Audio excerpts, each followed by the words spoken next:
Okay, बिस्मिल्लाहिर्रहमानिर्रहीम। हम start कर रहे हैं जून अटेम्प्ट के लिए audit and assurance. Audit and assurance के बारे में इस वक्त हमजा आप क्या जानते हैं? What is audit and what is assurance? Audit जो है हम सिंपल इसमें ये करते हैं कि हम एक कंपनी में जाते हैं और उसकी सारी फाइनेंशियल्स देखते हैं। उसके मुताबिक अगर वो एक्यूरेट और अप टू डेट है तो उनका नेक्स्ट फाइनेंशियल ईयर के लिए लाइसेंस रिन्यू करवाते हैं। ऑलराइट। अच्छा, ऑडिट एंड अश्योरेंस में बेसिकली हमारा ये जो पेपर है, पहले हम एग्जाम पॉइंट ऑफ व्यू से थोड़ा सा इसको डिस्कस कर लेते हैं। एग्जाम पॉइंट ऑफ व्यू से ये एक थियोरेटिकल पेपर है, कंप्लीटली थ्योरी है। अच्छी बात यह है एमसीक्यू एमटीक्यू बेस्ड है, जो कि 70% इसका परसेंटेज होता है, वेटेज होता है, जिसमें एमसीक्यू और एमटीक्यूज आते हैं। बाकी 30% वेटेज जो है वो आपके सीआरक्यूज के लिए है, जो कि लॉन्ग आंसर क्वेश्चंस के लिए। ठीक है। ठीक। तो अब ये जो एमसीक्यू एमटीक्यू से फायदा तो एक ये चीज है कि आप बहुत आसानी से पेपर निकाला जा सकता है, रादर देन जो लंबे लंबे आंसर्स लिख के। तो सीआरक्यू का जो है रेशियो है, वेटेज है, वो कम। तो ये that's a good news. However इस पेपर ये ऐसा पेपर है जिसका जो पासिंग रेशियो है वो बहुत कम है स्किल्स के तमाम पेपर्स में से। ठीक है। मुश्किल पेपर है। मुश्किल पेपर नहीं है, स्टूडेंट्स मुश्किल कर लेते हैं अपने लिए, क्योंकि नंबर वन, बहुत सारे स्टूडेंट्स को थ्योरी नहीं पसंद, ठीक। और फिर बहुत सारे स्टूडेंट्स को अंग्रेजी नहीं समझ आती, फिर बहुत सारे स्टूडेंट्स को जरा दिमाग यूज करना नहीं आ रहा होता, ठीक है, एग्जाम के ठीक। दौरान। तो ये कुछ फैक्टर्स हैं, रीजंस हैं, जिसकी वजह से स्टूडेंट जो है वो रह जाता है। रह जाते हैं। अच्छा, अब इसमें सबसे इम्पोर्टेंट चीज ये है कि जब आप स्किल्स के मॉड्यूल में आ जाते हैं तो स्किल्स के मॉड्यूल में एसीसीए या एग्जामिनर आपसे कुछ स्किल्स की डिमांड करता है कि आपको वो स्किल्स डेमोन्स्ट्रेट करें। और वो स्किल्स क्या क्या होते हैं? ए फॉर कौन से स्किल्स हैं जो आपको एग्जामिनेशन में डेमोन्स्ट्रेट करने हैं आपके हिसाब से? Accuracy, consistency. Okay. A for analytical skills. सबसे पहले एनालिटिकल स्किल आपने डेमोन्स्ट्रेट करना है। एनालिसिस का मतलब क्या होता है हमसा? एनालिसिस, उसकी फ्यूचर प्रेडिक्शंस। एनालिसिस का मतलब होता है किसी भी सिचुएशन या किसी भी चीज के प्लस और माइनस। अच्छा, बताओ। Pros and cons. Pros and cons. Analyse का मतलब ही यही होता है कि आप जैसे ही कोई फाइनेंशियल स्टेटमेंट आपके सामने आता है या कोई रेशियो आपके सामने आता है, आप फौरी तौर पे, keeping the skill in mind, keeping an auditing skill, आप फौरन आइडेंटिफाई करें कि इसका प्रो क्या होगा, कौन क्या होगा। यानी इसका पॉजिटिव इम्पैक्ट कंपनी में क्या होगा, नेगेटिव इम्पैक्ट कंपनी में क्या होगा। मोर ओवर पॉजिटिव और नेगेटिव सिर्फ, चूंकि आप चार्टर्ड अकाउंटेंट बनने जा रहे हैं, तो सिर्फ आपने इसको नॉन फाइनेंशियल टर्म्स में नहीं बल्कि फाइनेंशियल टर्म्स में भी सोचना है। Getting the point? ठीक। यानी वो तो इम्प्लीमेंटेशन होगी ना फिर। इम्प्लीकेशन। अच्छा। implication of a particular ratio or of a particular situation, उसकी पॉजिटिव implication क्या होगी, नेगेटिव क्या होगी, उसकी फाइनेंशियल क्या होगी, नॉन फाइनेंशियल क्या होगी। ठीक। ठीक। तो इसको एनालिटिकल स्किल कहते हैं, जो कि आपको डेमोन्स्ट्रेट करना होगा एग्जामिनेशन में। और एग्जामिनर क्वेश्चन पेपर बनाता ही इसी तरह है कि जिससे ये चीज आपकी जाहिर हो, आपको ये ठीक। डिस्प्ले करने का मौका मिले। Next, C for creative skill. Creative skill का मतलब क्या होता है? क्या आप उसको कितना मोर एफिशिएंटली और टाइम कट हो जिसमें और प्रोफिशिएंसी दिखा सकें। क्रिएटिव स्किल का मतलब होता है प्रॉब्लम सॉल्विंग स्किल। यानी आपका माइंड सोल्यूशन ओरिएंटेड कितना है। आपके माइंड को हम एक प्रॉब्लम दे रहे हैं तो आप फौरी तौर पे सोल्यूशन कितना जल्दी सजेस्ट कर पा रहे हो कि इसके ये ऑप्शंस है, ये ऑप्शंस है, ये ऑप्शंस है, ये भी कर सकती है कंपनी, ये भी कर सकती है, ये भी कर सकती है। फिर ठीक। ठीक है। ठीक। सोल्यूशन ओरिएंटेड होना, इसको क्रिएटिव स्किल कहते हैं, इसको out of the box thinking कहते हैं, इनोवेशन करना कहते हैं। तो बेसिकली इसका अहम रोल है problem solving. Problem solving.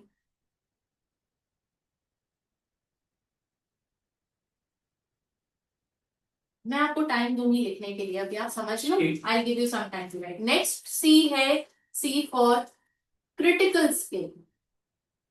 What is this critical?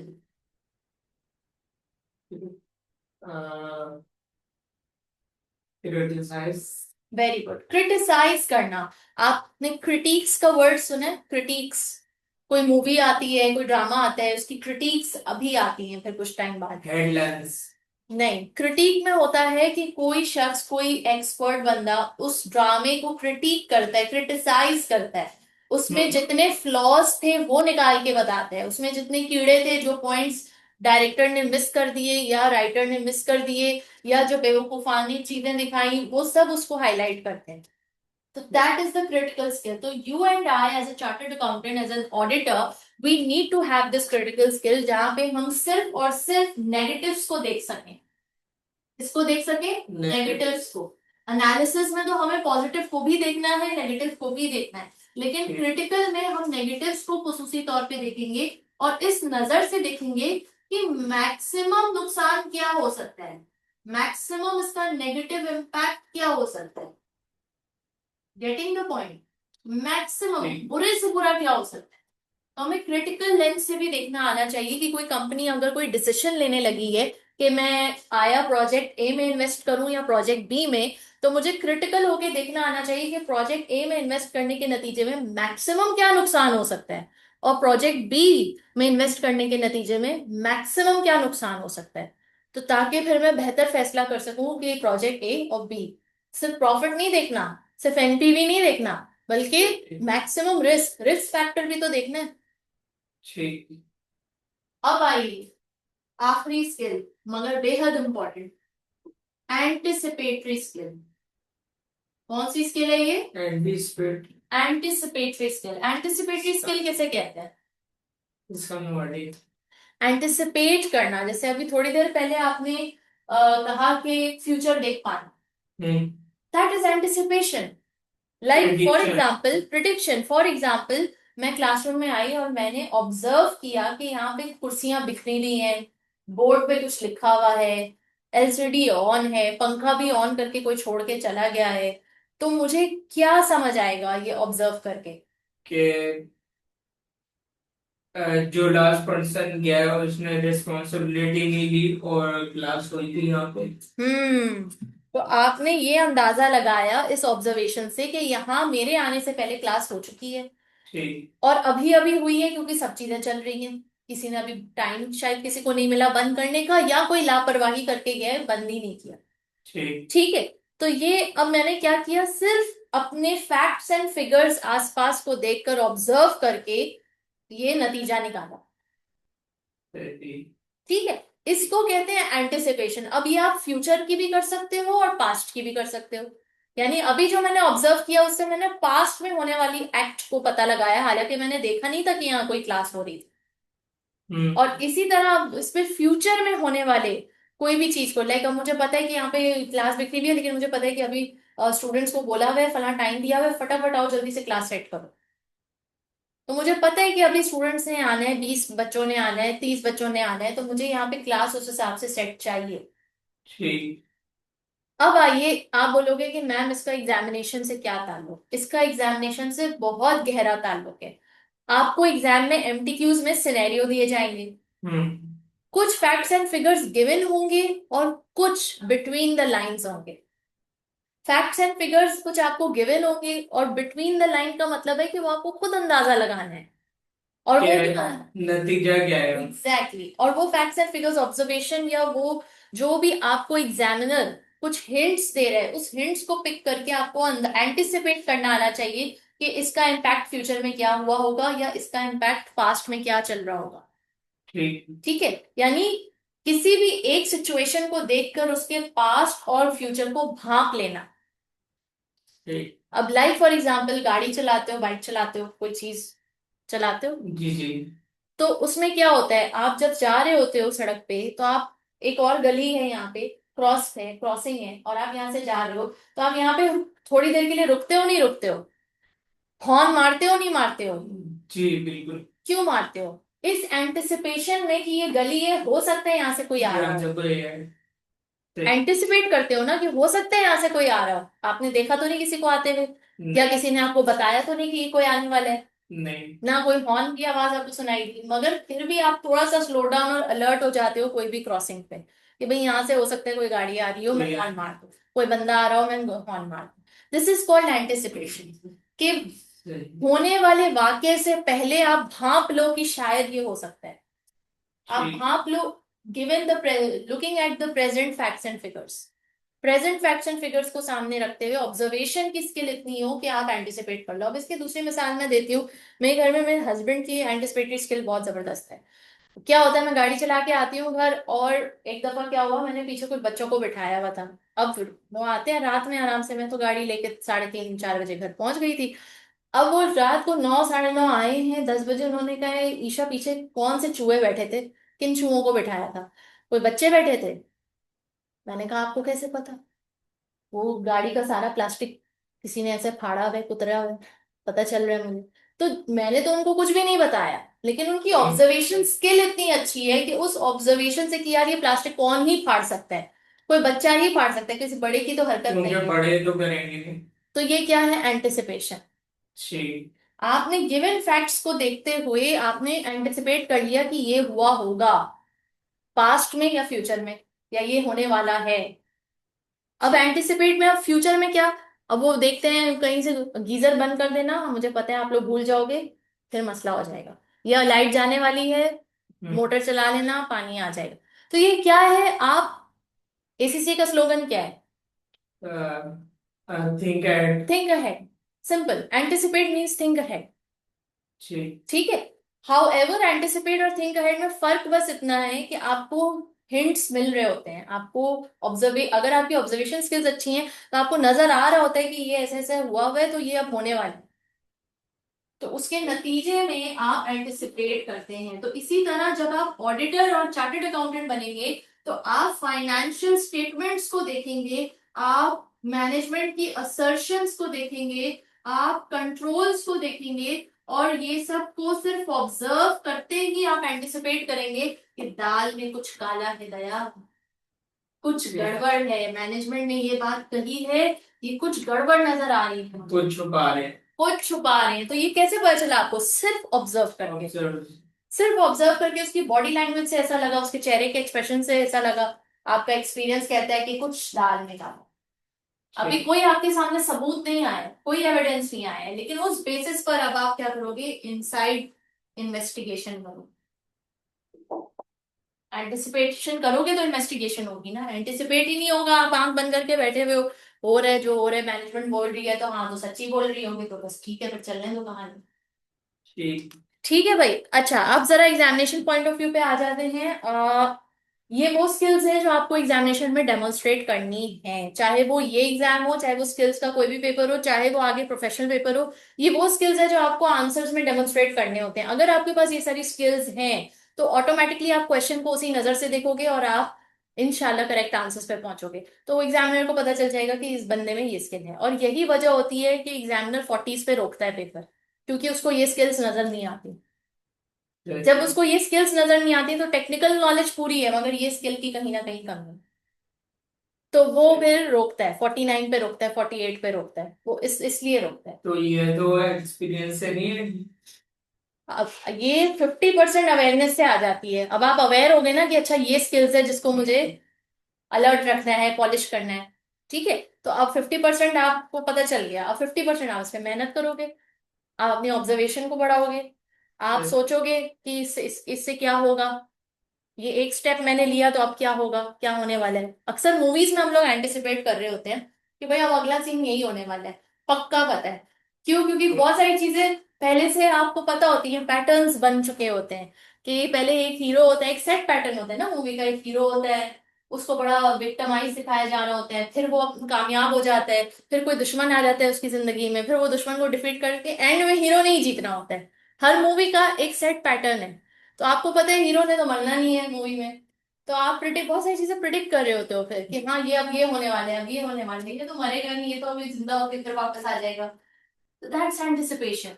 और ये अब आपको रियल लाइफ में भी यूज करनी है। जब आप, अब यहाँ एक मिसाल लेते हैं हमजा, आप माशाल्लाह एसीसी क्वालिफाई कर जाते हो, ठीक है, और यहाँ पे 10 और बच्चा बैठा है जो एसीसी क्वालिफाई करता है, सबके पास एसीसी का सर्टिफिकेट है। आप आए हो मेरे पास जॉब के लिए, ठीक है, और भी 10 आए हैं, सबके सब एसीसी हैं। मैं किसको हायर करूँ? मुझे तो सारे कॉम्पिटेंट लग रहे हैं, सारे कॉम्पिटेंट हैं, सारे एसीसी क्वालिफाइड हैं, सारे यंग हैं, सारों का एज ग्रुप भी सेम है, किसको हायर करूँ? स्किल लिस्ट कहती हूँ, हम्म। ये वाली स्किल लिस्ट कहती हूँ। एग्जैक्टली। तो ये वो स्किल्स हैं जो आपको नुमाया करेगी, जो आपको स्टैंड आउट करेगी कि आप कोई भी प्रॉब्लम, कोई भी चैलेंज आपको दिया जा रहा है, आप कितने जल्दी उसका सोल्यूशन सोच सकते हो, या आप कंप्लेनिंग मोड में चले जाते हो, आप कितनी अच्छी टीम के साथ कोऑर्डिनेशन कर सकते हो, कम्युनिकेशन स्किल कैसी है आपकी, आप कितना कॉन्फिडेंट हो, आप कितना कॉन्फिडेंटली अपनी बात रख सकते हो, आप कितना ज्यादा सबके साथ एज अ टीम काम कर सकते हो, या आपको बस 1.5 इंच की मस्जिद चाहिए। तो आपकी ये जो जितनी स्किल्स हैं, जिसको हम सॉफ्ट स्किल्स कहते हैं, वो एम्प्लॉयर अंदाजा लगाएगा, कुछ आपको प्रोजेक्ट्स देगा, कुछ सैंपल देगा, कुछ क्वेश्चंस करेगा, और आप हाव भाव पता लगा लेगा कि कितने पानी में हो आप इस स्किल्स में। ठीक ठीक है। अब आइए, from examination point of view हमने ये देख लिया कि इसको डेमोन्स्ट्रेट करना बेहद जरूरी है, और ये 50% आपकी तभी एक्टिवेट हो जाती है जब आपको उसके बारे में पता चल जाता है। बाकी 50% ऑब्वियसली ग्रेजुअली क्वेश्चंस करते करते, चीजों को, लेक्चर्स लेते लेते ग्रेजुअली वो चीज और डेवलप होने लग जाती है। अब आइए, एग्जामिनेशन पॉइंट ऑफ व्यू से मैंने दो बातें आपसे कह दी कि एक तो 70% जो आपका वेटेज है वो एमसीक्यू और एमटीक्यूज का है, और बाकी जो है 30% वो आपका अल्लाह भला करे सीआरक्यूज का। ठीक है। ठीक। अब इस ऑडिट के पेपर में, ऑडिट पूरा कंप्लीटली थियोरेटिकल पेपर है, और इसमें कितने चैप्टर्स हैं? मैंने इस वक्त वर्कबुक खोली हुई है, और वर्कबुक में हमारे पास 20 चैप्टर्स हैं जो हमें कवर अप करने हैं। ठीक। ठीक है। अब ये 20 चैप्टर्स को अगर मैं सेक्शंस में कन्वर्ट करूं तो हमारे पास 1, 2, 5 सेक्शंस है। ठीक है, इन 5 सेक्शंस को हमने थ्रू आउट कवर करना है, और सिलेबस इतना बड़ा नहीं है ऑडिट का, बहुत लेंदी नहीं है, बआसानी 3 मंथ्स में, 3.5 मंथ्स में कवर किया जा सकता है। ठीक है, बहुत इशू नहीं है कि इसको कवर करना है। स्टडी अप्रोच क्या होगी इसकी? स्टडी अप्रोच यानी कि आप तैयारी कैसे करोगे, पढ़ोगे कैसे? तो इसका सबसे आसान तरीका है, नंबर 1 आपने लेक्चर अटेंड किया, ठीक है। नंबर 2 आपने घर जाके जो भी लेक्चर, फॉर एग्जांपल हमने एक चैप्टर किया, उस चैप्टर को आपने गो थ्रू करना है, उसमें से की पॉइंट्स निकालने हैं। की पॉइंट्स एडवांटेजेस डिसएडवांटेजेस हो सकते हैं, की पॉइंट्स कोई कंट्रोल्स हो सकते हैं, कोई प्रोसीजर्स हो सकते हैं। तो की पॉइंट्स जब आप निकालेंगे तो उसको हम क्या कहते हैं, अपने आप नोट्स बना लेंगे, 1 पेजर नोट्स। 1 पेजर नोट्स बहुत आसान, ताकि आपको दोबारा टेक्स्ट बुक ना खोलनी पड़े। ठीक है, 1 पेजर नोट्स आपने तैयार करते जाएंगे। अच्छा, चैप्टर में ही बहुत सारे सवालात होंगे जो हम क्लास में कर रहे होंगे, बहुत सारे सवालात क्विक क्विज की शक्ल में होंगे, बहुत सारे सवालात प्रैक्टिस क्वेश्चन बैंक की शक्ल में होंगे। ये सब आपने साथ साथ करने हैं। जैसे आज का अगर एक लेक्चर हो जाता है तो आप इसके साथ साथ पेपर चलोगे। फिर रिविजन किट है, और फिर उसके बाद स्टडी हब है, यानी उसी टॉपिक का स्टडी हब। फिर उसके बाद आखिर में आता है, अल्लाह भला करे, टेक्निकल आर्टिकल और पास पेपर्स। ये चीजें हैं जो आपने करनी। अच्छा, अब आप पूछ सकते हैं कि मैम इसमें स्टडी टाइम कितना होगा, कितना वक्त मुझे लगाना चाहिए पढ़ने में? तो बेटा, ऑडिट और अश्योरेंस वाहिद ऐसा पेपर है जो कि बहुत इंटरेस्टिंग पेपर है, और मैक्सिमम स्टूडेंट्स को ये बहुत दिलचस्प लगता है। तो जब ये दिलचस्प लगता है तो इसमें ज्यादा कोफ नहीं होती पढ़ने में, ठीक है ना, और मजा आता है पढ़ने में, और मजा ऐसा आ रहा होता है कि क्लास में ही बहुत सारी चीजें समझ आ जाती हैं। हाउएवर, घर जाके ये सारी चीजों को पे टाइम, मैक्सिमम मैक्सिमम 2 घंटे की कहानी है, 1.5 से 2 घंटे, इससे ज्यादा की कहानी नहीं है। अगर डेली बेसिस पे भी 1.5 घंटा आप दे रहे हो डबल ए को, तो मैं कहती हूँ बहुत है, बहुत है। इसमें असल चीज आएगी टूवर्ड्स द एंड, जब आप टेक्निकल आर्टिकल्स में आओगे और पास्ट पेपर्स में आओगे। इसमें असल चीज है सीआरक्यू की प्रैक्टिस करना, सीआरक्यू की टाइपिंग प्रैक्टिस करना, क्योंकि टाइपिंग में बहुत सारे बच्चे मार खा जाते हैं कि टाइप उनसे नहीं हो रहा होता, स्लो हो रहा होता है, वो आंसर सोचने में उनको टाइम लग रहा होता है। तो ये सारे जरा मसाइल आ रहे होते हैं। ठीक है। अच्छा जी, जरा हम एक दफा एग्जामिनेशन स्ट्रक्चर दोबारा देख लेते हैं।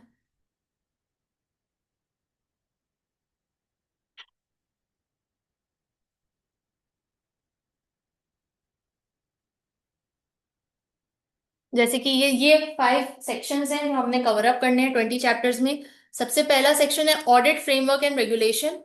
दूसरा सेक्शन है प्लानिंग एंड रिस्क असेसमेंट। तीसरा है इंटरनल कंट्रोल। चौथा है ऑडिट एविडेंस और पांचवा है रिव्यू एंड रिपोर्टिंग। मजेदार है, आराम से हो जाएगा सब चीजें इंशाल्लाह।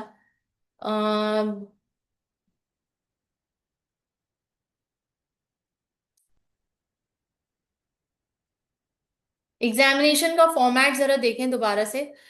Section A questions will be selected from the entire syllabus.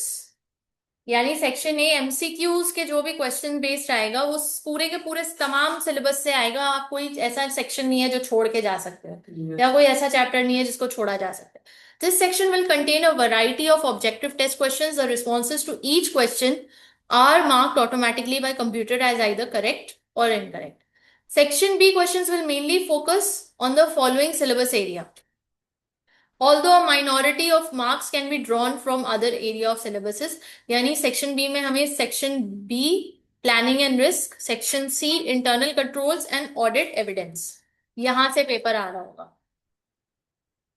Passing marks 50% है। अच्छा जी। अब आप यहाँ पे देख सकते हैं कि यहाँ पे कितना अच्छे से हर टॉपिक वाइज आपको क्वेश्चंस भी गिवन है कि आप इस पास पेपर से ये वाला क्वेश्चन कर लो अगर ये टॉपिक प्रैक्टिस करना चाह रहे हो।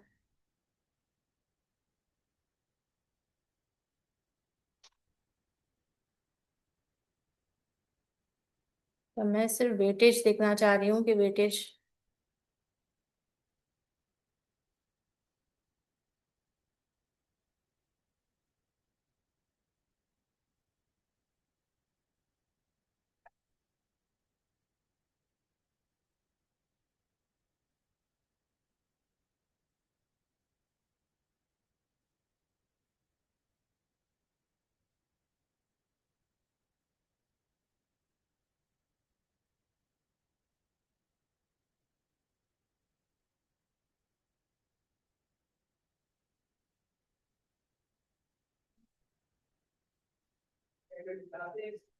अच्छा जी, आइए the concept of audit and assurance, other assurance engagements. First chapter से स्टार्ट करते हैं। ऑडिट का कॉन्सेप्ट क्या है और अदर अश्योरेंस एंगेजमेंट्स किसे कहते हैं। ऑडिट बेसिकली, और बताएं ऑडिट आपके माइंड में क्या आता है? जब भी कोई वर्ड ऑडिट आता है तो आपके माइंड में क्या आ रहा है, क्या चीज चेक कर रहे हैं ऑडिटर जाके? वही उसके फाइनेंशियल्स चेक करेंगे, उसके मुताबिक अगर वो एक्यूरेट होंगी तो उनका लाइसेंस रिन्यू करा देंगे। ओके, मैं आपको बिग पिक्चर देती हूँ। इस वक्त हम बिग पिक्चर पे बात करते हैं, फिर हम डिटेल्स में जाएंगे। एक मिनट एक मिनट। अच्छा, एक पिक्चर लेंगे हम।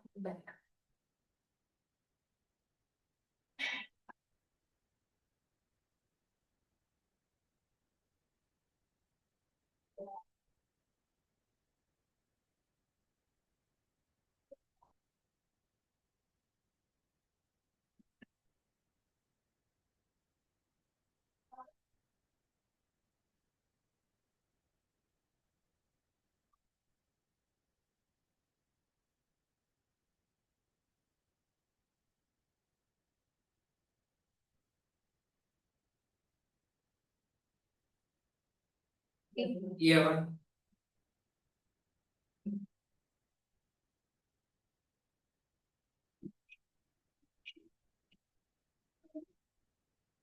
ओके। बिग पिक्चर क्या है ऑडिट? जब आपको बिग पिक्चर समझ आ जाएगी ना जी। तो आपको बहुत अच्छा लगेगा और फिर मजा भी आएगा मजीद इसकी डिटेल्स पे जाना। बिग पिक्चर ये है कि जब भी आप ऑडिट करते हो, बल्कि ऑडिट से पहले की कहानी है जो आपको जानना जरूरी है। एक टाइम था कि जब यूएस की एक बहुत नामी ग्रामी कंपनी जो कि 25 साल से ऑपरेट कर रही थी, वो एक दिन आता है कि सडनली क्रैश डाउन कर जाती है, क्रैश कर जाती है। यानी अगले दिन ही शेयर मार्केट में उसके शेयर प्राइसेस बिल्कुल क्रैश हो जाते हैं और वो बहुत बुरा गिरती है। उस कंपनी का नाम है एनरॉन। इसका बकायदा पूरा आर्टिकल भी है और पूरी केस स्टडी भी है, जो कि हर एसएससी के पेपर में पढ़ाया भी जाता है। एनरॉन कंपनी जो है वो 25 साल ऑपरेट कर रही थी और किसी को कानो कान खबर भी नहीं हुई और पता भी नहीं चला कि कब गिर गई, कि कब कब कब इतना बड़ा घपला हो गया इसका, कब ये क्रैश कर गई, किसी को कानो कान खबर नहीं हुई। तो पूरी यूएस की इकोनॉमी जो है ना वो बहुत जोर से हिल गई, क्योंकि ये बहुत बड़ी कंपनी थी, 25 साल से काम कर रही थी, तो इकोनॉमी पे इसका बहुत गहरा नेगेटिव इम्पैक्ट आया। प्लस सिर्फ यही नहीं, बल्कि इससे जुड़ी हुई जितनी और इंडस्ट्रीज थी, जितनी और कंपनीज थी, इसके सप्लायर्स थे, इसके कस्टमर्स थे, इसके स्टेक होल्डर्स थे, इसके शेयर होल्डर्स थे, सबको बहुत बड़ा धचका लगा।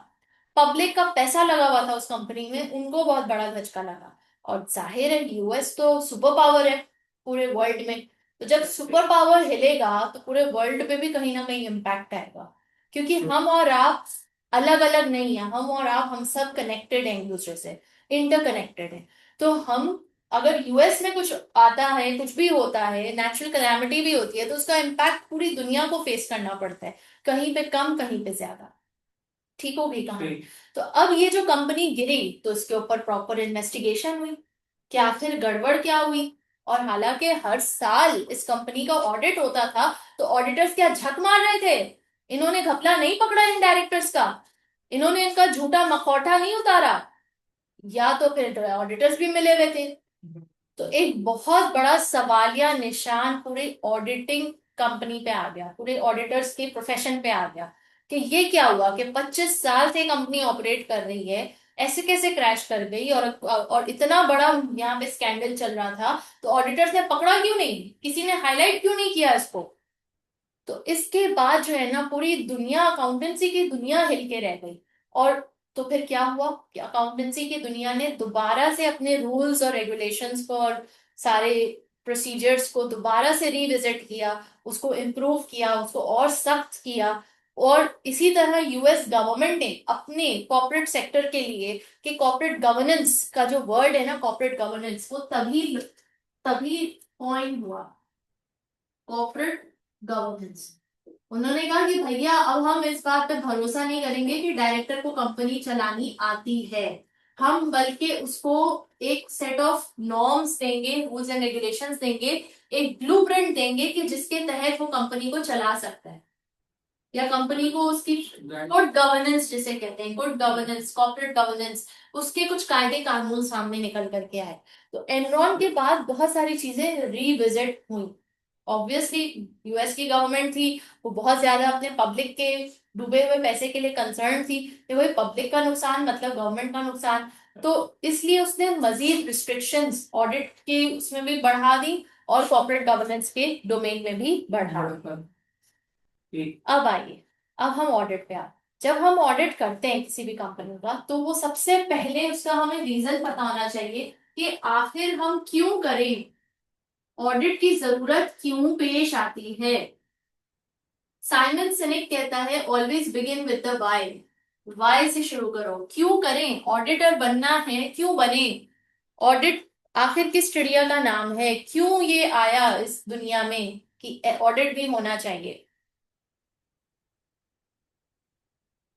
तो मिस मुझे बताएं इससे पहले, यानी वो जो आप बता रही कंपनी में घपला हुआ, उससे पहले कॉर्पोरेट गवर्नेंस बिल्कुल ही नहीं थी।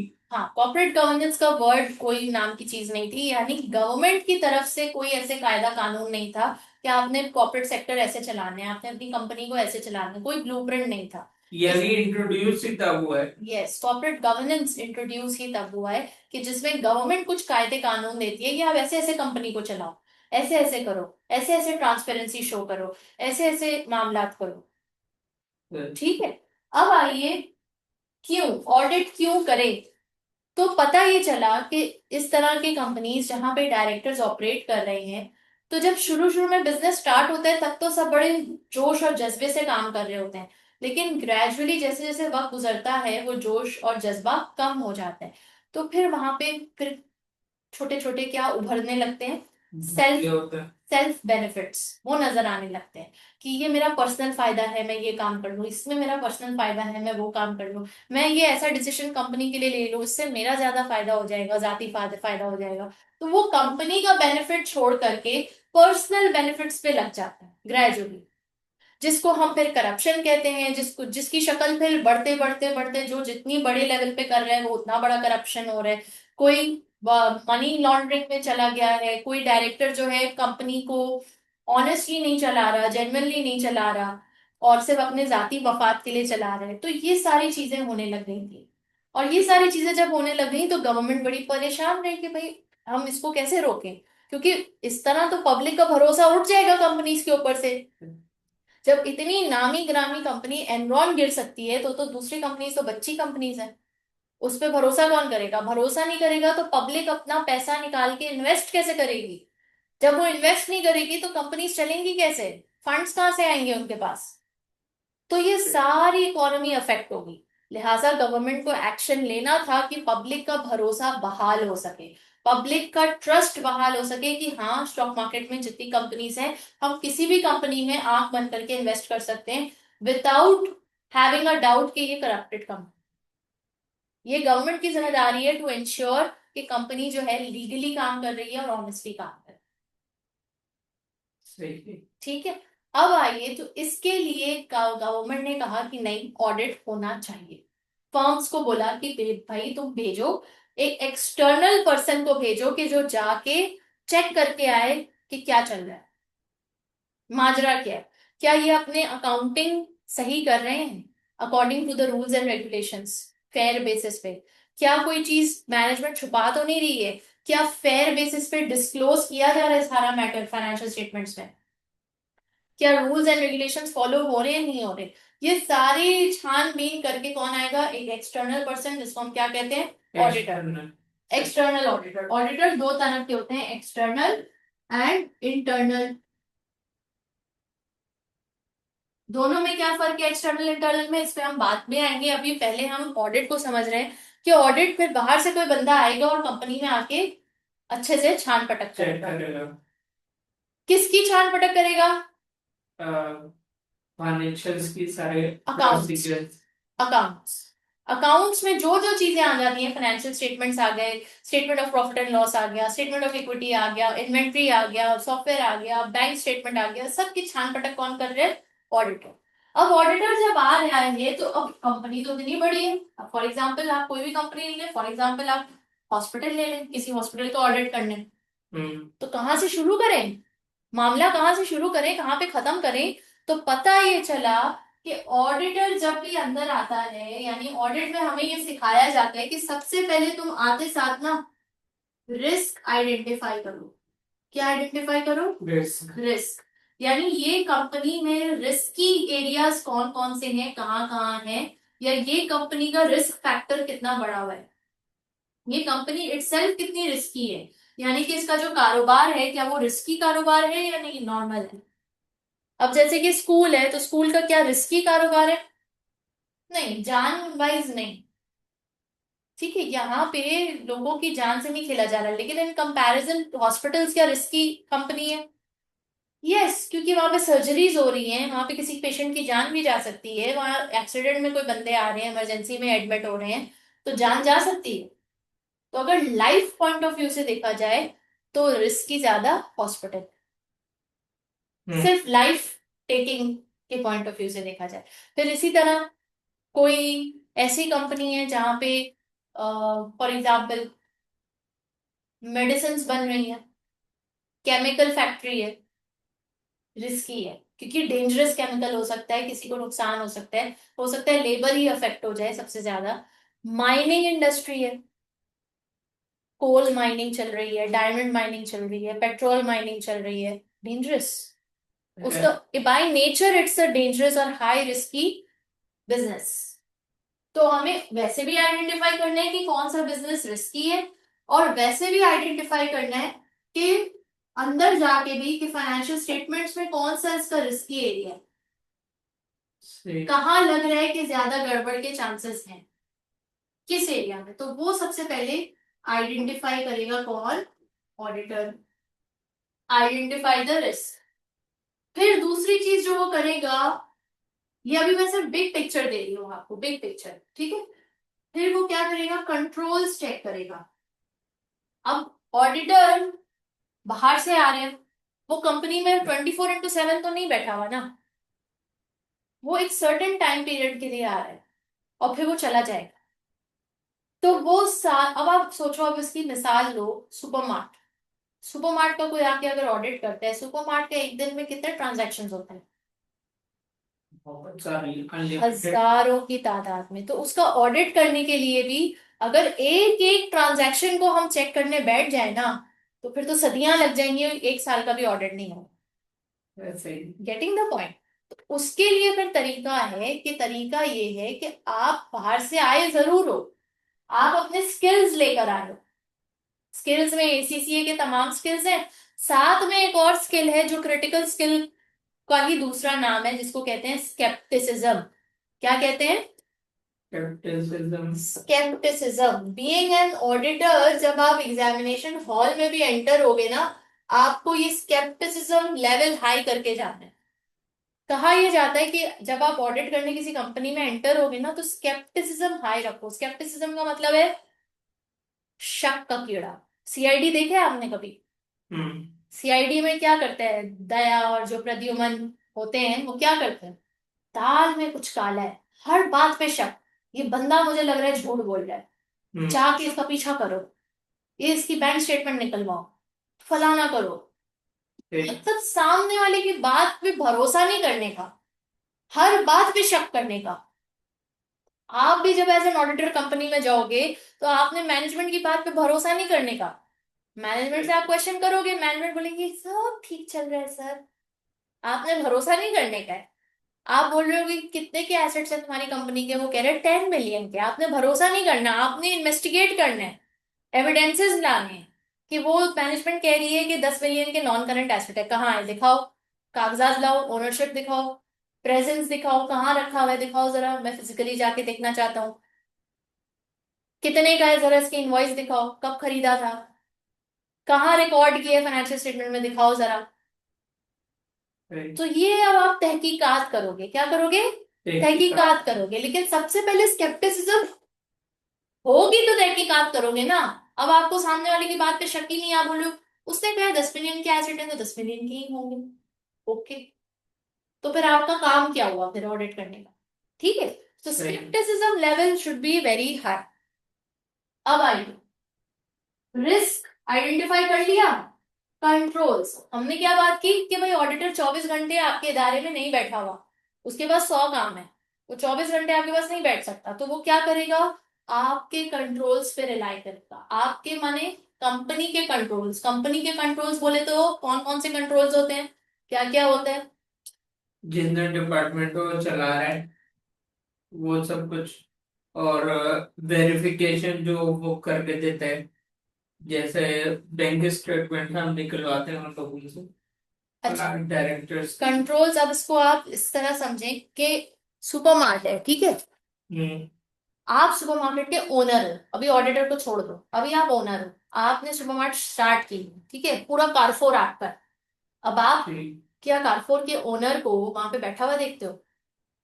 नहीं। हर कारफोर की ब्रांच में क्या ओनर बैठा हुआ है? एक दिन में कितने की सेल्स हो रही है तकरीबन हर ब्रांच में? बहुत ज्यादा। मिलियंस ऑफ रुपीस की सेल्स हो रही है पर डे, इतनी ट्रांजैक्शंस हैं। और अभी रमजान के पहले तो आपको पता ही है फिर क्या हो रहा होगा, ठीक है ना। तो अब आप सोचो, एक एक बंदे का 50-50 हजार का बिल बन रहा है पूरे मंथ की ग्रोसरी का, 60-60 हजार, किसी का लाख भी बन रहा है। तो अगर दिन में 100 कस्टमर्स आ गए, हम्म। तो 10 लाख तो हो गए ना यहीं पे। हो गए। पर डे का इतना आपका बन रहा है बिल, तो इससे ज्यादा ही है। ये तो हमने बहुत मिनिमम एक अंदाजा लगाया है, इससे ज्यादा ही बन। अब ठीक। आप बताओ, एज एन ओनर आपको फिक्र नहीं होगी कि यार इतना कैश, सब कैश सेल्स है, इतनी इन्वेंट्री, सब कुछ सुपरमार्केट में, और तुम खुद हो नहीं वहां। आप समझ रहे हो, हम्म। कारफोर की ब्रांच तुम्हारी अपनी दुकान है, खुली हुई है, और लाखों की सेल्स हो रही है हर रोज, कैश सेल्स हो रही है, कैश में पैसा पड़ा है, और इतने करोड़ों की इन्वेंट्री रखी हुई है वो अलग, और तुम वहां मौजूद नहीं। ख्याल कौन रख रहा है? हिफाजत कौन कर रहा है? कोई घपला ना करे ये कौन इंश्योर कर रहा है? क्या ये फिक्रमंदियां नहीं होगी तुम्हारी? होंगी। तो तुम फिर कैसे मैनेज करोगे एज अ इंसान? तुम्हारे लिए पॉसिबल तो नहीं है ना कोई कारफोन के हर ब्रांच में जाके बैठ जाओ। और अगर बैठ भी गए तो तुम कितना ही किसी की चोरी चकारी कुछ पकड़ लोगे। आप जो कैश काउंटर में बंदा खड़ा है, वो आपसे पैसे लेते हुए 500 रुपए गिरा दे पॉकेट में अपने, फिर कस्टमर को बोले वो 500 कम है इसमें, आप कैसे पकड़ोगे इस चीज को? ये चीज। यस, कंट्रोल्स इसी का नाम है, कि जो आपके इदारे की हरकतों को कंट्रोल करने में मदद करे। और किस चीज से कंट्रोल करने में? ताकि चोरी चकारी ना हो, फ्रॉडुलेंट एक्टिविटीज ना हो, करप्शन ना हो। तो वो जो सेल्स पर्सन बेचारा खड़ा है, कितनी ही उसकी मंथली तनख्वाह होगी? 30,000, 35,000, 45,000, 60,000, 65,000, इससे ज्यादा तो नहीं ना। इससे ज्यादा तो सवाल ही नहीं पैदा होता। और उसके हाथों में लाखों के कैश आ, तो क्या गारंटी है आप उसको कैसे लॉयल रख सकते हो? कंट्रोल्स। उसको ये पता है कि सीसीटीवी है मेरे सर के ऊपर, पकड़ा जाऊंगा। दूसरा कंट्रोल, अकाउंटिंग सिस्टम। सिस्टम में आप डालते हो एक एक चीज, अगर दराज में एक पैसा भी कम है सिस्टम बता देगा एक पैसा कम है, फौरन पकड़े जाओगे। तीसरा, हर बंदे के ऊपर सुपरवाइजर है, और वो जो कैश दराज में डाल रहा है वो सेल्स पर्सन कैश निकाल नहीं सकता उसमें से जब तक एंट्री न करते। जब तक कि एंट्री ना कर दे। दूसरा, फिर ये जब एंड ऑफ द डे सारा का सारा कैश कहाँ जाता है? बैंक में जाता है ना, जमा होता है। तो वो कैश हैंडलिंग कौन करता है? उसके लिए अलग बंदा आता है जो कैश हैंडलिंग करता है। सेल्स पर्सन नहीं करेगा उसको कुछ। नहीं करते। सेल्स पर्सन बस लॉक करेगा और चला जाएगा। उसके बाद दूसरा बंदा आएगा, वो सारे दराजे खोलेगा, यहाँ देखेगा टोटल कितना हुआ है और यहाँ से पैसे निकालेगा, काउंटिंग करेगा और फिर लेके जाएगा बैंक। ठीक। अब इसी दौरान अगर आपके सुपरमार्ट में, हम कराची शहर में रह रहे हैं भाई, चोरी डकैती कुछ हो गई वो तो होती है, चलती रहती है। तो फिर, तो उसके लिए क्या कंट्रोल है? उसके लिए हम सिर्फ एविडेंस दे सकते हैं कि भाई ऐसा हुआ था। आप पकड़ तो नहीं सकते जाके। नहीं तो आप ओनर हो ना, अभी तो हम ओनर पॉइंट ऑफ व्यू से बात कर रहे हैं। आपको परेशानी नहीं होगी? आपका कारफोर है, आपका कारफोर खतरे में है, अगर कोई भी अंदर आ जाए, कोई भी आपको लूट मार कर ले, आप क्या चाहोगे ऐसा हो? तो उसके लिए सिक्योरिटी सिस्टम बैकएंड पे होता है। एग्जैक्टली, आप सिक्योरिटी हायर करोगे, इंश्योरेंस करवाओगे, और मजीद कुछ भी सिक्योरिटी के लिए हो सकता है तो वो इंतजाम करोगे, ताकि चोरी अगर हो भी तो आपका नुकसान मिनिमम हो। सही। Getting the point? तो ये कंट्रोल्स है जो आप लगाओगे। फिर और कंट्रोल्स, आग लग गई, लगी ना गुल प्लाजा में आग, हम्म। तो उसके लिए कंट्रोल क्या हो सकता है? आप कारफोन में भी लग सकती है, आपके सुपरमार्केट में भी लग सकती है। उसके लिए क्या कंट्रोल आप लगाओगे as an owner? Fire alarm, alarm system, और उसके बाद वो जो होता है जो शॉपर्स करती हैं जगह यस, जगह। Very good. और और फायर एक्सटिंग्विशर वेरी तो गुड, मस्ट है। Very good. और साथ ही आप किसी फायर एक्सटिंग्विशिंग कंपनी के साथ भी अपनी रैपोर्ट अच्छी रखोगे, कि कुछ हुआ तो आप फौरी तौर पे आपने पहुंचना है। ठीक। ठीक है, तो ये सारे क्या कर रहे हो आप? कंट्रोल्स लगा रहे हो अपनी जगह को हिफाजत, सेफ करने के लिए। ठीक। अब चाहे वो सीसीटीवी लगाओ, चाहे सिक्योरिटी गार्ड रखो, चाहे इंश्योरेंस कंपनी से इंश्योरेंस लो, चाहे तुम कोई सुपरवाइजर लगाओ, जो जो तुम इस नियत से कर रहे हो कि मेरे इदारे को चोरी से, चकारी से, फ्रॉडुलेंट एक्टिविटी से, आग से, नेचुरल कैलामिटी से बचाया जा सके, इन सब कंट्रोल। को कंट्रोल्स कहते हैं। ठीक। और ये कंट्रोल्स आपके इदारे में लगाता कौन है? आप खुद, ओनर। ओनर। आप खुद अपने कंट्रोल्स लगवाते हो। ठीक। समझ रहे हो? तो कंट्रोल्स ओनर ही लगवाता है, कंपनी ही कंट्रोल्स लगवाती है। तो ऑडिटर क्या करते हैं आपके? ऑडिटर आके सबसे पहले इन कंट्रोल्स का सहारा लेते हैं। तो सहारा कैसे लेता है? वो इन कंट्रोल्स को चेक करता है कि क्या ये कंट्रोल्स फंक्शनिंग है, क्या मैं इन पर रिलाई कर सकता हूं फॉर कलेक्टिंग एविडेंस। क्योंकि इंसान तो झूठ बोल सकता है, कंट्रोल झूठ नहीं बोलेगा। सही गेटिंग द पॉइंट। सही। मैंने मैनेजमेंट से पूछा, मैनेजमेंट कह रही है सब बढ़िया सर, आप बिल्कुल बिंदास, झकास। और सीसीटीवी फुटेज निकाली तो पता चला यहाँ तो अभी 2 घंटे पहले आग लगी हुई थी। ठीक है। ठीक। तो ये अब ऑडिटर क्या करेगा? ऑडिटर तो 24 घंटे नहीं है ना इदारे में, ना वो हो सकता है, पॉसिबल ही नहीं है। ना वो एक एक बात का पता लगा सकता है, ना वो सुपरमार्ट की तमाम ट्रांजैक्शंस को विजिट कर सकता है। तो वो क्या करेगा? सबसे पहले आके इन कंट्रोल्स का मुआयना करेगा कि आया ये कंट्रोल्स फंक्शनिंग है या नहीं। अगर ये प्रॉपरली ऑपरेशनल मोड में है, प्रॉपरली फंक्शनिंग है, तो ऑडिटर बोलेगा okay, I can rely on the evidences I collect from these controls। क्योंकि मैनेजमेंट की बात पे तो भरोसा करना नहीं, उसकी बात पे तो शक करना है। तो उसके शक को, वो जो शक किया ना कि भाई तुम बोल रहे हो 10 मिलियन का एसेट नॉन करंट एसेट किधर है, तो पहले उस शक को कैसे दूर कर सकते हैं? जाके देखो खुद। दूसरा कैसे दूर कर सकते हैं? निकालो फाइनेंशियल स्टेटमेंट, बताओ कहाँ रिकॉर्डिंग की है 10 मिलियन एसेट की। निकालो कॉन्ट्रैक्ट कब खरीदा था, निकालो इनवॉइस कब खरीदा था, किसके नाम पे खरीदा, कंपनी के नाम पे, किसी और के नाम पे। पता चला जब कॉन्ट्रैक्ट निकला तो पता चला ये तो लीज कॉन्ट्रैक्ट है, ये परचेज कॉन्ट्रैक्ट थोड़ी है, ये तो लीज पे लिया हुआ है मशीन। फिर तो इसकी रिकॉर्डिंग नॉन करंट एसेट में कैसे कर दी आपने? ये तो रॉन्ग क्लासिफिकेशन हो गई। F7 पढ़ के आए हो नहीं आए हो? F3 पढ़ के आए हो? जी जी। रॉन्ग क्लासिफिकेशन हो गई, यानी नॉन करंट लीज की चीज नॉन करंट एसेट पे क्या रिकॉर्ड कर सकते हो एज एन एसेट? नहीं। तो लीज पेमेंट्स जाएगा, वो तो एक्सपेंस है। तो हर महीने का आपको, जब तक वो पूरा लीज अदायगी नहीं हो जाती, वो नॉन करंट एसेट आप अपने नाम पे कैसे कर सकते हो? तो ये तो एक बहुत बड़ा अकाउंटिंग ट्रीटमेंट रॉन्ग हो गया। तो यही तो हमें चेक करना है आके। तो ये चेक करने के लिए हम कंट्रोल्स पे थोड़ा बहुत रिलाई करेंगे। तो कंट्रोल्स की हमें फंक्शनैलिटी को चेक करना पड़ेगा। तो जब हम कंट्रोल्स की फंक्शनैलिटी को चेक करेंगे, तो उसको कहते हैं टेस्ट ऑफ कंट्रोल्स। उसको क्या कहते हैं? Test of controls. कंट्रोल्स। ये हमें करना पड़ेगा, हमें कंट्रोल्स की टेस्टिंग करनी पड़ेगी कि आया ये सिस्टम सही चल भी रहा है या नहीं, आया जो अकाउंटिंग सॉफ्टवेयर यूज कर रहे हैं वो सही चल भी रहा है या नहीं। सही। सही। अब इसके बाद फिर ऑडिटर कहाँ जाएगा? एफएस, फाइनेंशियल स्टेटमेंट्स पे जाएगा, अकाउंटिंग रिकॉर्ड्स देखेगा, और उसमें से फिर रिस्की एरिया निकालेगा कि हाई रिस्की एरिया कौन सा है। फिर उसको इन्वेस्टिगेट करने के लिए अगेन कंट्रोल्स का सहारा लेगा, डॉक्यूमेंट्स का सहारा लेगा। यानी मैनेजमेंट की बात पे कभी भी आंख बंद करके भरोसा नहीं करेगा। उसकी बात को वेरीफाई करने के लिए दो चार जगह से दो चार चीजें जरूर निकालेगा। सही। कोई डॉक्यूमेंट निकालेगा, कोई इनवॉइस निकालेगा, कभी लेजर निकालेगा, कभी बैंक स्टेटमेंट निकालेगा। मिस इसकी एग्जाम्पल दीजिएगा फाइनेंशियल स्टेटमेंट में रिस्की एरियाज जो है इसकी कोई। एग्जाम्पल है, जैसे कि सबसे बड़ा जो इसकी कंसर्न, और जो कि हर ऑडिटर पहले इसको चेक करता है, वो है गोइंग कंसर्न। गोइंग कंसर्न क्या होता है?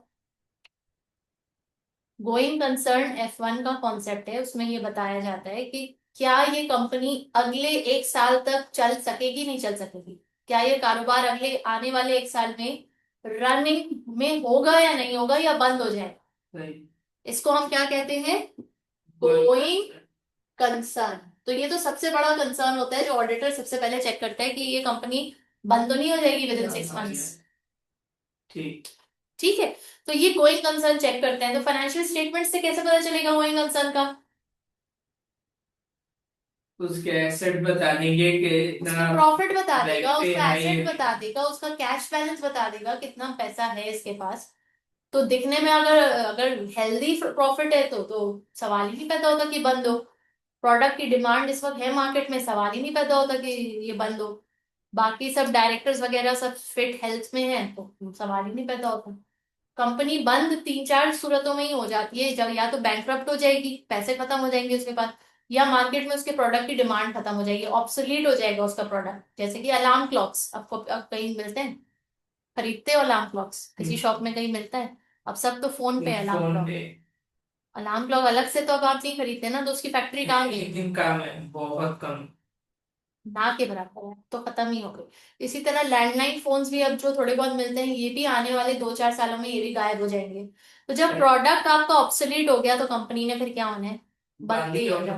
ठीक है। तो गोइंग कंसर्न आप इन 3-4 चीजों से देखते हो। एक तो financial health of the organisation, जिसमें बैंक्रप्सी ना हो। दूसरा, डिमांड में है, प्रोडक्ट नहीं है। तीसरा, जो डायरेक्टर्स चलाने वाले हैं वो कितने हेल्दी या फिट हैं, या वो उनका विजन क्या है, मिशन क्या है। अगर वो थके हुए लग रहे हैं तो कभी भी कंपनी बंद हो सकती है। अगर वो डिसइंटरेस्टेड लग रहे हैं कि यार अब बस हो गया, बहुत कर लिया काम इधर, अब ना बस बंद करो उसे, उनका इंटरेस्ट ही नहीं है, तो ये भी ठीक। हो सकता है कि बंद हो। तो गोइंग कंसर्न सबसे पहले आके ऑडिटर चेक करता है कि भैया गोइंग कंसर्न है भी है, तब बाकी फैसले उसकी बेस पे होते हैं।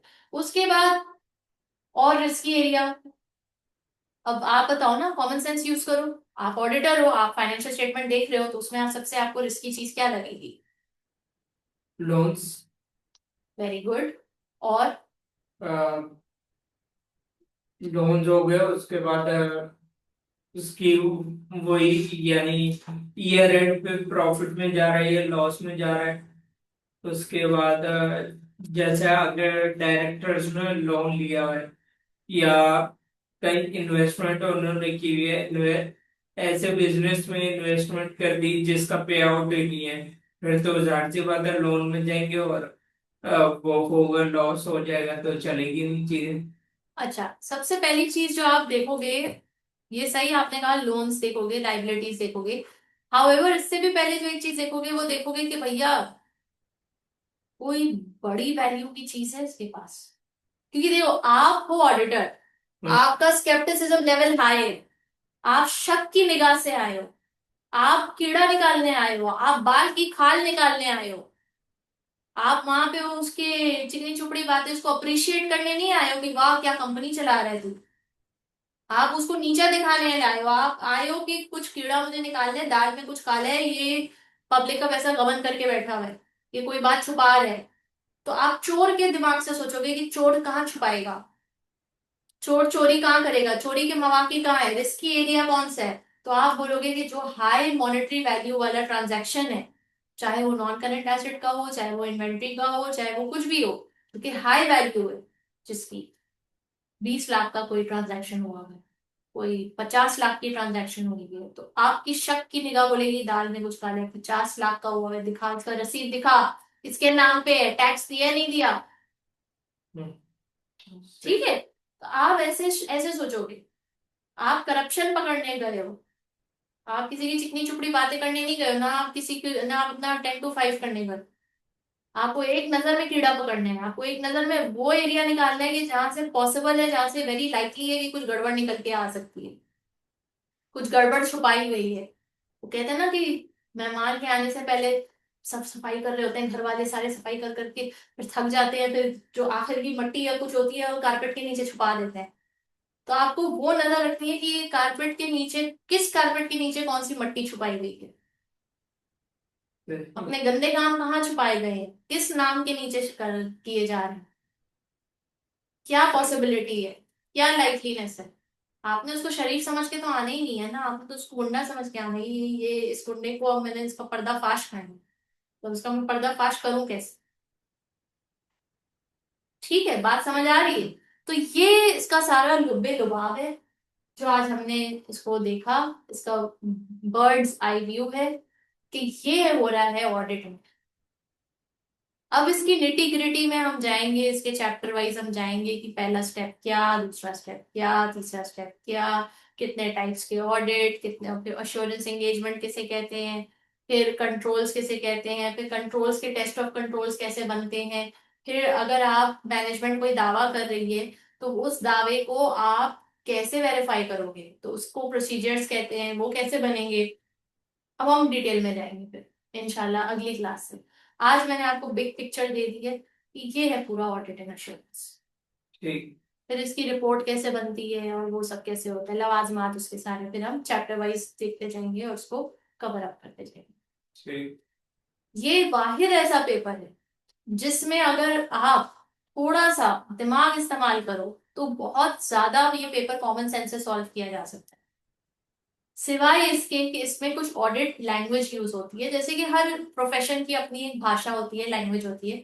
आप इंजीनियरिंग में चले जाएं, उनकी अपनी टर्मिनोलॉजीज होती हैं। आप डॉक्टरी में चले जाएं, इवन आप हॉस्पिटल में जाएं, तो डॉक्टर्स ऐसे ऐसे वर्ड्स बोल रहे होते हैं जो पेशेंट को भी नहीं समझ आ रहा होता कि ये बोल क्या रहे हैं, बीमारी का नाम क्या है, दवा का नाम क्या है, कुछ समझ ही नहीं आ रहा, प्रोसीजर का क्या नाम है। तो वो उनकी अपनी लैंग्वेज होती है, उनकी अपनी टर्मिनोलॉजीज होती है।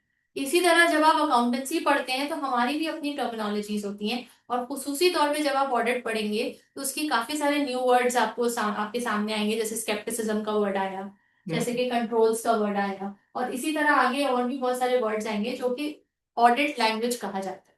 एंड ऑफ कोर्स जब आप स्किल्स का पेपर दे रहे हो तो आपका ऑडिट लैंग्वेज आपको आनी चाहिए, तभी आपको क्वेश्चन भी समझ आएगा और तभी आप उसका आंसर भी दे पाओगे। हालांकि जो उसका कॉन्सेप्ट है वो बहुत आसान और कॉमन कॉमन सेंस बेस्ड है। जैसे अभी मैंने आपको समझाया, अगर आपने सीआईडी देखा हुआ है, उससे अच्छा कोई एग्जाम्पल ही नहीं कि आप समझो कि सीआईडी प्रद्युमन और दया किस तरह सोच रहे हैं। चोर को पकड़ने के लिए वो चोर की तरह सोच रहे होते हैं ना, कि वो कहाँ कहाँ जाके छुप सकता है, उसने सबूत कैसे कैसे मिटाए होंगे, हम सबूत कैसे रिकवर कर सकते हैं, वो कहाँ छुप सकता है, कैसे उसके लिए ट्रैप बिछाया जाए। सही। तो वही चीज अब आप ऑडिटर लेवल पे हम सीखेंगे कि अकाउंट्स में हम किस तरह चोरियों को, मनी लॉन्ड्रिंग को और इस तरह के घपलों को, करप्शन को पकड़ सकते हैं, ताकि वक्त से पहले ऑडिटर ऑडिट रिपोर्ट में ये अनाउंस कर दे कि भाई ये कंपनी में दाल में कुछ काला है, तो शेयर होल्डर्स अलर्ट हो जाएंगे, इन्वेस्ट नहीं करेगा, पब्लिक का पैसा बच जाएगा। सही। ठीक है, चले जी, आज की क्लास यहीं तक। कोई सवाल है आपका तो जरूर पूछ लें। थैंक यू, अपना ख्याल रखें, इंशाल्लाह अगली क्लास में मुलाकात होगी। और अगली क्लास में अब हम इंशाल्लाह चैप्टर के अंदर जाएंगे और देखेंगे डिफरेंट डिफरेंट चीज़ों को कि एग्जामिनेशन पॉइंट ऑफ व्यू से हमें क्या क्या चीज़ें मालूम होनी चाहिए और क्या क्या हमें याद करनी है, किस किस तरह हमें आंसर्स लिखने हैं। ठीक है। अच्छा, आप जून अटेम्प्ट में देना चाह रहे हो ना? जी जी। तो आज क्या डेट है? आज टेन। 10 फरवरी है। ठीक है, 10 फरवरी को हमने बैच शुरू किया है। रमजान में हो सकता है थोड़ा सा स्लो डाउन हो जाए, हालांकि मेरा कोई इरादा नहीं है स्लो डाउन करने का, लेकिन यू नेवर नो। तो कोई ऐसी बात नहीं है, हम आराम से बासानी हम इंशाल्लाह मार्च एंड या अप्रैल सेकंड वीक तक प्रॉब्ली हम खत्म कर रहे होंगे। ठीक। ठीक है, इंशाल्लाह।